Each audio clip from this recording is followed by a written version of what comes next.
Africa Twin, c'est bien sûr le modèle que l'on attend chez Honda pour 2016. Elle est l'héritière, bien sûr, du modèle mythique victorieuse lors des Paris-Dakar des années 80. Donc c'est vraiment le modèle qu'on attend chez Honda. Alors c'est une Africa Twin, mais elle n'embarque pas de bicylindre en V, elle a un bicylindre en ligne, elle innove. Bicylindre en ligne hyper compact, qui fait 95 chevaux, 98 Nm, donc des valeurs somme toute raisonnables, mais un poids aussi raisonnable avec 232 kg tout plein fait. Autre particularité de cette nouvelle Africa Twin, elle embarque la boîte à double embrayage DCT.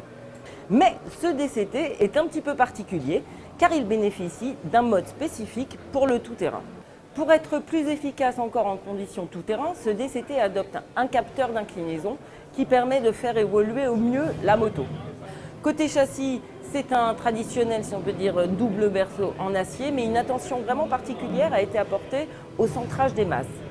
Pour la partie cycle, on a une fourche Showa inversée totalement réglable, un amortisseur ProLink qui lui n'est réglable qu'en précharge. Quant au freinage, nous avons à l'avant 2 étriers radio 4 pistons signés Nissin. La nouvelle Africa Twin bénéficie bien sûr de l'ABS de série, mais un ABS déconnectable à la roue arrière pour convenir bien sûr à la pratique du tout-terrain. Bon, pour aller loin, il faut un gros réservoir. Ici, on a presque 19 litres, ce qui, selon la conso normalisée de Honda, autorise une autonomie de 400 km. L'Africa Twin a bien sûr un contrôle de traction. Elle a la boîte DCT, mais elle est aussi disponible en boîte manuelle, pour ceux qui préfèrent. Signalons que sur la version DCT, elle est aussi équipée d'un frein de parking très pratique. Première impression, le guidon n'est pas trop large, c'est pas mal pour un maxi trail, surtout pour les petits gabarits. Bon, la hauteur de selle est assez conséquente. Moi, je suis pas grande, je mesure 1m60, mais en décollant un petit peu la fesse, ça pose pas de soucis.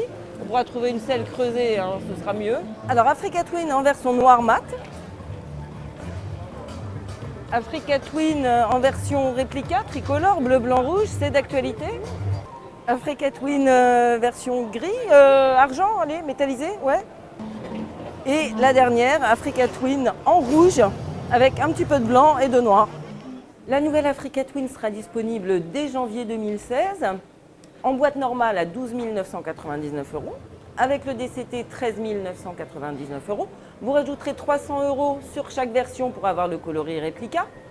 Et bien sûr, vous pourrez retrouver très bientôt Eric qui part en Afrique du Sud pour la présentation de cette Africa Twin début décembre.